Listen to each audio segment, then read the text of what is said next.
안녕하세요, 가치남입니다. 1월 21일 금요일 국내 시장이 마감되었습니다. 자, 오늘 에너지솔루션 청약 환불일인데 생각보다 시장 흐름이 좋지 못했던 것 같아요. 지금 보시면 코스피는 1%의 하락이 나왔고, 그리고 장중에 기록했던 2817포인트 지난 저점을 이탈하고 다시 한번 신저가를 경신하였습니다. 그래도 장 막판에는 조금 반등하는 모습이 나왔지만 여전히 추세가 정말 좋지 못한 것 같고요. 또 코스닥을 보면, 자, 코스닥은 무려 1.65%의 하락과 함께 거의 어제의 반등폭을 모두 반납을 했었죠. 자, 그럼 이어서 시가총액 상위 종목들을 살펴볼게요. 자, 오늘은 눈에 띄는 것이 SK 하이닉스가 정말 급락이 나왔어요. 5% 가까운 하락이 나왔고, 물론 삼성전자도 흐름이 좋지 못했었죠. 그리고 SK 이노베이션 마찬가지로 5% 이상의 급락이 나왔고, 그와는 반대로 삼성 SDI는 그래도 보합권 내에서 마무리가 되었습니다.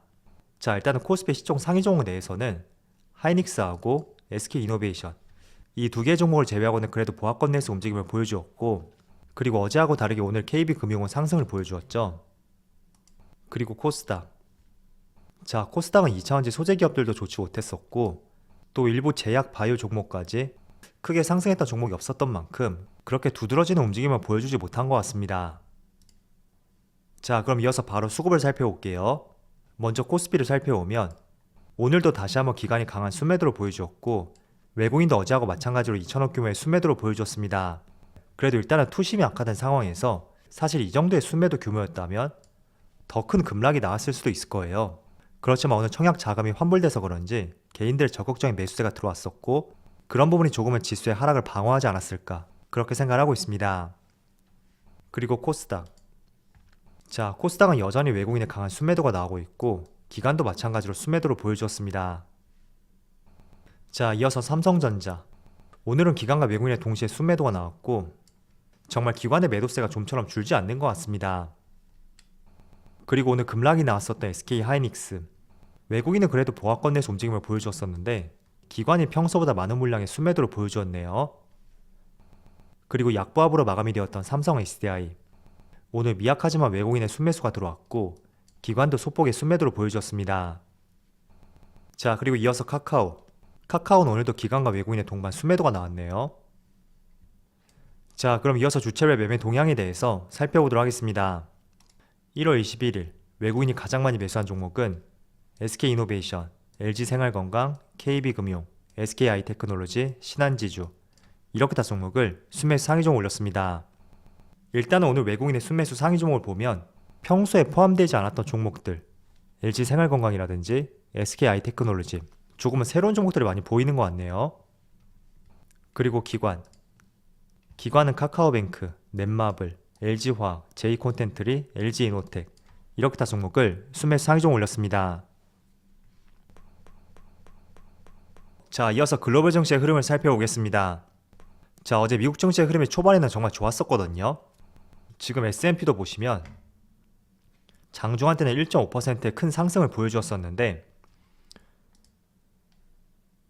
국내 시간으로 새벽이 되었을 때 이렇게 급락하는 모습이 나오면서 결국에는 1%의 하락으로 마감이 되었습니다.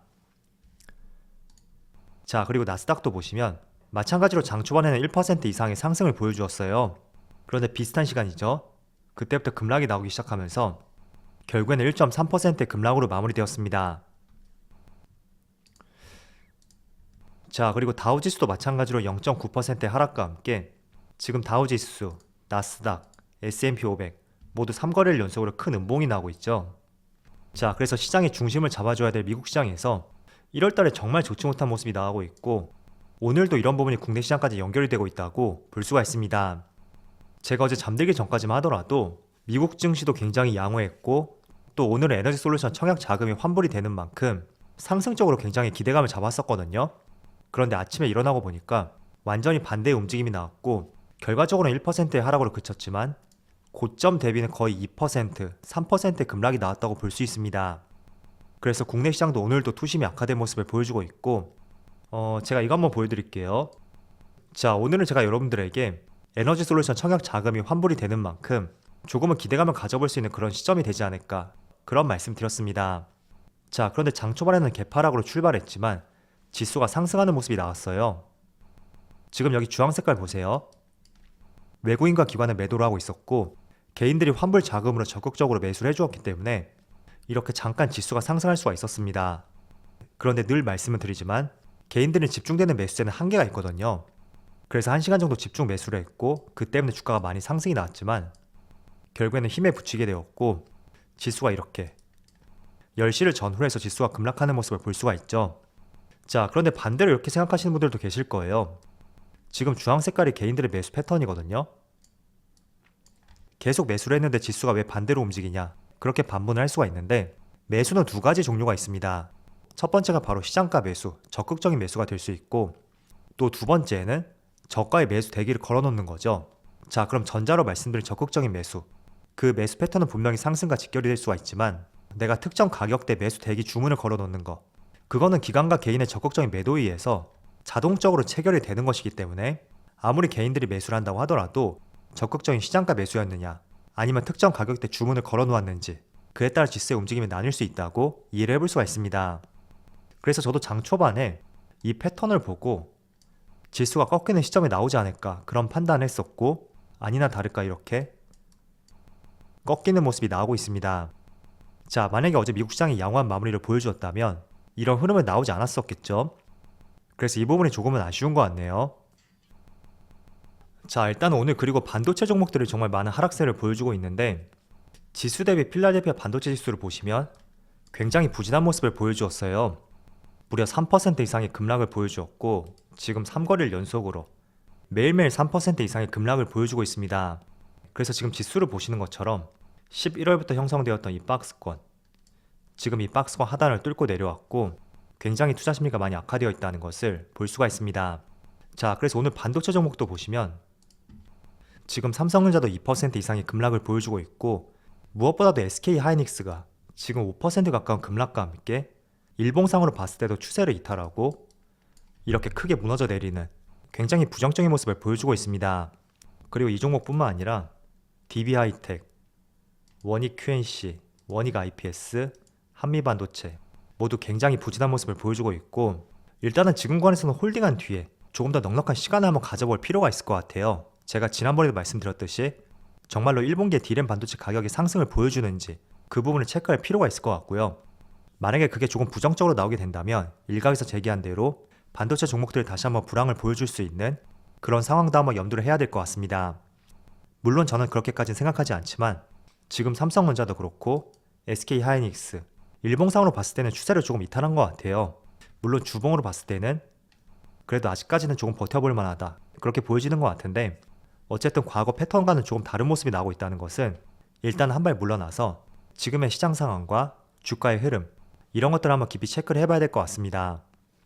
그래도 주가는 이렇게 하락한다고 하더라도 외국인들의 매도세가 그렇게 크게 나오진 않고 있거든요. 오히려 이 구간에서 크게 매수를 했었고 지금은 조금 쉬어가는 구간이라면 기관의 매도세가 크게 나오고 있습니다. 그래서 이런 수급적인 면을 봤을 때는 기관의 매도세만 조금 줄어든다면 다시 강하게 반등이 나오지 않을까 그런 생각을 하고 있는 만큼 여러분들도 두 가지 관점을 같이 체크해 보시면서 시장 상황을 잘 대응하자고 말씀을 드리겠습니다. 자, 그리고 얼마 전에 이런 기사가 나왔었죠. 카카오페이의 일부 경영진들이 상장하기 직전에 스탁옵션으로 받았던 주식을 대규모 매도했다 라는 기사가 나왔었고 그 때문에 카카오페이의 투심이 굉장히 악화가 되었습니다. 물론 이런 이슈뿐만 아니라 카카오 그룹 전반적으로 오너 리스크라든지 또 4분기 실적 악화, 규제 리스크 등등 부정적인 이슈가 있었던 상황에서 조금 더 불을 지폈던 이슈였다 이렇게 볼 수가 있습니다. 여러분들이 보실 때 자사주 매입 얼마나 긍정적으로 보시나요? 자, 간헐적으로 기업들이 자사주 매입을 하고 또 임원진들이 주식을 매수할 때 물론 그게 하나의 이유가 되어서 어떤 특정 기업의 주식을 덜컥 매수하는 경우가 있는 것 같아요. 그런데 저는 주식을 투자할 때는 항상 본질, 그 본질이 훼손되었는지 거기에 따라서 우리가 주식을 투자할지 아니면 관망을 할지 그런 결정을 내려야 된다고 생각을 하고 있습니다. 일단 본질이라는 것은 지금 카카오 그룹주가 하락하는 이유에 대해서 한번 생각해 보세요. 대표적으로 오너 리스크죠. 그리고 규제 이슈, 그리고 특히 카카오는 4분기의 실적 부진 이런 것들이 전반적으로 발목을 잡고 있다고 생각을 하고 있습니다. 자, 그렇다면 주가의 본질을 해결하기 위해서는 물론 자사주 매입도 긍정적인 요소라고 볼 수는 있겠지만 그보다 중요한 것이 주가의 하락과 연결되어 있는 본질적인 이슈, 오너 리스크, 규제 이슈, 실적 이런 불확실성이 해소가 되었을 때 비로소 주가의 상승이 나올 수 있다고 이해를 해볼 수가 있습니다. 자, 그래서 이런 행위 자체가 물론 주가의 하락에 브레이크를 걸 수 있는 하나의 요소는 될 수가 있습니다. 그렇지만 추세를 바꾸기 위해서는 조금 전 말씀드린 대로 본질이 해소가 돼야 되거든요. 이 본질이 해소되지 않은 위치에서는 단지 브레이크의 역할이 끝날 것이고, 어쩌면 이 브레이크가 제대로 작동이 되지 않을 수도 있는 그럴 가능성도 충분히 있습니다. 그래서 우리가 주식을 하다 보면 경영진의 자사주 매입, 그리고 기업 자체에서 자사주 매입, 이런 발표가 간헐적으로 나오겠지만 단지 이게 매수할 수 있는 하나의 이유가 돼서는 안 된다. 그걸 말씀을 드리고 싶었고, 무엇보다 중요한 것이 하락장이라면 그 본질에 대해서 한번 이해를 보시고 그 부분이 조금 해결이 될 수 있는지, 그런 것에 초점을 맞춰서 대응을 하는 것이 훨씬 적절한 대응이라고 말씀을 드리겠습니다. 그래서 지금 카카오페이가 이틀째 반등이 나오고 있지만 이게 정말로 추세적으로 상승이 나올 수 있는지, 그 부분을 우리가 조금 더 시간을 두고 지켜봐야 될 것 같고, 개인적으로 카카오 그룹주가 많이 하락이 나왔던 만큼 저는 이제는 더 이상 하락하지 않고 반등이 나올 수 있는 그런 시점이 되었으면 좋겠어요. 하지만 아직 해소되지 않은 리스크가 있는 만큼 그런 부분도 같이 고민해 보시면서 투자의 방향성을 한번 세워보신다면 좋을 것 같습니다. 물론 제가 카카오페이를 예시를 들면서 말씀을 드렸는데 카카오뱅크, 카카오 모두 마찬가지 관점에서 한번 고민을 해보세요. 자, 오늘 지수가 급락이 나오면서 직전 저점, 11월 말에 보여주었던 직전 저점을 이탈하고 어느덧 2800 초반까지 지수가 많이 내려온 모습을 보여주었습니다. 개인적으로 마음의 문을 2750까지 열어놓고 있는데 그 시점까지는 오지 않기를 한번 기원해보면서 여러분들도 힘든 시장이었지만 정말 수고 많으셨고 다음 주만큼은 별일 없이 잘 지나갈 수 있기를 기원해보겠습니다. 자, 그럼 오늘 영상 여기서 마치도록 하고요. 언제나 여러분들의 성공 투자를 기원하도록 하겠습니다. 감사합니다.